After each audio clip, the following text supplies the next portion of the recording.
নমস্কার বন্ধুরা, আমি যখনই সমাজের কোনো প্রবলেম নিয়ে ভিডিও করেছি তখনই দেখতে পেয়েছি যে কেউ না কেউ আমাকে কোনো না কোনো রাজনৈতিক দলের সাথে রাঙিয়ে দেওয়ার চেষ্টা করেছে। আমি মন থেকে যে কোনো একটি রাজনৈতিক দলকে সাপোর্ট করতেই পারি, কিন্তু যখনই সমাজে কোনো এমন ঘটনা ঘটবে যা নক্কারজনক, তার প্রতিবাদ কিন্তু আমি করব। হ্যাঁ, আমি কোনো রাজনৈতিক দলের সমর্থক হতে পারি, কিন্তু আমি কিন্তু কারোর কাছ দিয়ে 5 টাকা খেয়ে বসে নেই যে কারুর সাপোর্ট আমাকে ওইভাবে করতে হবে। আর এটা একদম বাস্তব কথা। হ্যাঁ, আমি যখন বিজেপি শাসিত মণিপুরে বিবস্ত্র করে মহিলাদের ঘোরানো হয়েছিল, সেই নিয়ে ভিডিও বানানোতে আমি হয়ে গিয়েছিলাম চটিচাটা। হ্যাঁ, এটা সত্যি। আর যখন যাদবপুরে বামফ্রন্ট সমর্থিত যাদবপুরের ভিতরে স্বপ্নদীপকে মার্ডার করা হলো, তখন আমি হয়ে গিয়েছিলাম চটিচাটা বা বিজেপি এসব। আর এখন যখন আমি জিকরের যে ঘটনা ঘটেছে, ডাক্তার ম্যাডামের মৃত্যু, ধর্ষণ, এসব নিয়ে যখন কথা বলছি, তখন আমি হয়ে গিয়েছি বাম বা বিজেপি। এটা কোনো ব্যাপার না, এটা সমস্ত ইউটিউবারদের সাথেই হয়ে থাকে। আমরা তো চাই যে এরকমভাবে বিরোধিতা হোক। যদি বিরোধিতা হয়, যদি সেরকম কমেন্টগুলো আসে, তখনই তো বুঝবো যে মানুষের জন্য প্রতিবাদ করতে পারছি, মানুষের জন্য, সমাজের জন্য দুটো কথা বলতে পারছি। যেমন আজকে আরেকটি পর্ব নিয়ে চলে এসেছি। অনেক কয়টি ভিডিও আমি ডাক্তার ম্যাডামকে নিয়ে বানিয়েছি, ওগুলি আপনারা আমার পেজে গেলে বা ইউটিউবের চ্যানেলে গেলে প্রত্যেকটি ভিডিও অ্যাভেলেবেল পেয়ে যাবেন। কিন্তু আজকে অন্য একটি বিষয় নিয়ে কথা বলতে চলেছি। হ্যাঁ, ভারতীয় রেলের কোন দুরবস্থা হয়েছে।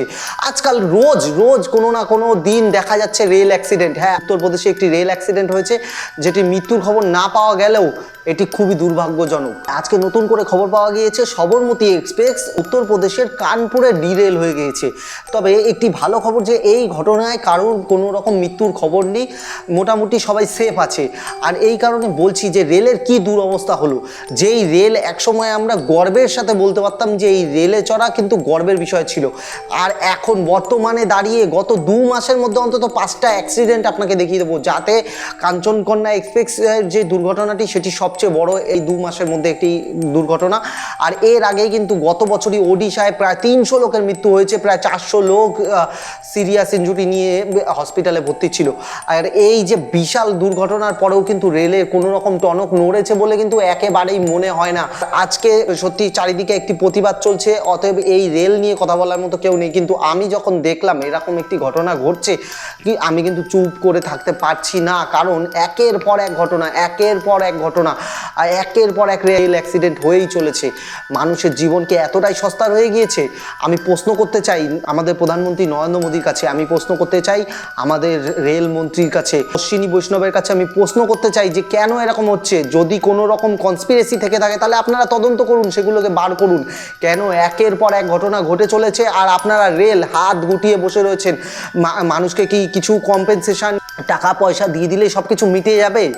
উত্তর কিন্তু পাওয়া যাবে না, আমি জানি। কারণ আমি এই কোশ্চেনটা গত কয়েকটা ভিডিওতে করে আসছি যে রেলের দুরবস্থা নিয়ে কেন কোনো মাথা ব্যথা নেই। একের পর এক রেল অ্যাক্সিডেন্ট, একের পর এক রেল অ্যাক্সিডেন্ট, মানুষের প্রাণ যাচ্ছে তো কেউ আহত হচ্ছে। আমরা সত্যি সবসময় মানতাম যে রেল হলো সবচেয়ে নিরাপদ একটা যাত্রা। যতগুলো যাত্রা, বিমান যাত্রা বলুন, বাস যাত্রা বলুন, সব যাত্রার মধ্যে রেলকে আমরা একটি নিরাপদ যাত্রা হিসাবে মনে করতাম। কিন্তু আজকের জায়গায় দাঁড়িয়ে আমরা যখন কোথাও যাব ভাবি, তখন কিন্তু রীতিমতো ভয় পাই। কেন ভয় পাই? যে এত টাকা রেলের টিকিট কেটেও যদি এত টাকা ভাড়া দিয়ে, বা যে জেনারেল বগিতে যাবে তার তো জীবন একেবারে বলতে গেলে হাতের মুঠোয় নিয়ে যাওয়া। কারণ একটা অ্যাক্সিডেন্ট হলে সবার আগে প্রভাব পড়ে লাস্টের এবং ফার্স্টের সেই জেনারেল বগিতে। তারাই কিন্তু সবচেয়ে বেশি মারা যায়, আর তাদের কাছে না থাকে কোনো রিজার্ভেশন টিকিট, অতএব তাদের না কম্পেনসেশন না কিছু, তাদের জীবন লাভারিসের মতো হয়ে যায়। আর এইখানেই আমার বক্তব্য, কবে ঠিক হবে এই ব্যবস্থা? কবে আমাদের প্রধানমন্ত্রী, আমাদের রেলমন্ত্রী এই নিয়ে ভাবনা শুরু করবে? কবে রেল দপ্তর আছে, রেলওয়ে বোর্ড আছে, এইসব নিয়ে ভাববে? কেন এত অ্যাক্সিডেন্ট হচ্ছে, কি কারণে হচ্ছে, কোন প্রযুক্তির জন্য হচ্ছে, কোথায় কোন সমস্যা রয়েছে? আমি রেলমন্ত্রীর কাছে প্রশ্ন করতে চাই যে কবে নিয়োগ হবে, আপনি কবে নিয়োগ করবেন? যেই এমার্জেন্সি দপ্তরে 1 লক্ষ কর্মী নিয়োগ দীর্ঘদিন ধরে বন্ধ রয়েছে, 1 লক্ষ কর্মী নেই, সেই দপ্তরে কবে কবে লোক জয়েন্ট করবে? হ্যাঁ, প্রচুর ছেলে বেকার। সারা ভারতবর্ষ এখন বেকারত্বের জ্বালায় ভুগছে, পশ্চিমবঙ্গ ভুগছে, সারা ভারতবর্ষ ভুগছে। আপনারা কবে চাকরি দেবেন? এই 1 লক্ষ লোকের যদি চাকরি হয়, তারাও তো তাদের 1 লক্ষ পরিবার বাঁচবে, সেই ব্যবস্থাটা তো করতে পারেন। সাথে কিন্তু 1 লক্ষ পরিবার শুধু বাঁচবে না, আমাদের মতো যেসব একেবারে দরিদ্র প্রাণগুলো আছে তারা কিন্তু বেঁচে যাবে, সাধারণ মানুষ বেঁচে যাবে, যারা জেনারেল বগিতে যাত্রা করে তারা বেঁচে যাবে। আপনারা কবে এ নিয়ে ব্যবস্থা করবেন?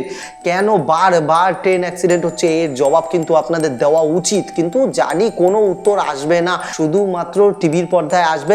খুব দুঃখ লাগছে, খুব দুঃখ লাগছে, যারা মারা গেছে তাদের এই দেওয়া হচ্ছে, ওই দেওয়া হচ্ছে, এই বলে নমস্কার।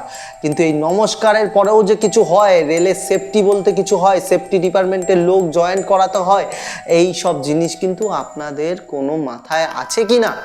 যেই জিনিসটা আমার মতো একটি ছোট্ট মাথায় ঢুকছে, আর আপনারা এত আইএএস আইপিএসদের নিয়ে বসে, এত বড় বড় আমলাদের নিয়ে বসে এই সব জিনিস কিন্তু আপনারা ভাবছেন না, ভাবতে পারছেন না, না জনগণের জন্য কিছু করতে চাইছেন না, সেই নিয়ে কিন্তু যথেষ্ট শঙ্কা রয়ে গেছে। জানি না এইসব নিয়ে আর কতদিন ভিডিও বানাতে পারবো। শুনতে পাচ্ছি সরকার এমন বিল আনতে চলেছে, সেই বিলটি নিয়ে আমি একটি বড় ভিডিও বানাবো নিশ্চয়ই।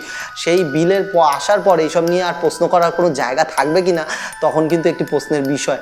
যদি জায়গা থাকে তাহলে প্রশ্ন করব, নালে আর প্রশ্ন করা বন্ধ হয়ে যাবে, তখন বানাবো, রান্না করব, সেই ভিডিও বানাবো আর কি। যদি কথা বলতে পারি, প্রতিবাদ করে যাব। যদি আপনি আমাকে চটিচাটা বলেন, আপনি আমাকে সিপিএম সমর্থক বলেন, আপনি আমাকে বিজেপির লোক বলেন, যা বলবেন বলবেন, আমি প্রতিবাদ করে যাব। ধন্যবাদ।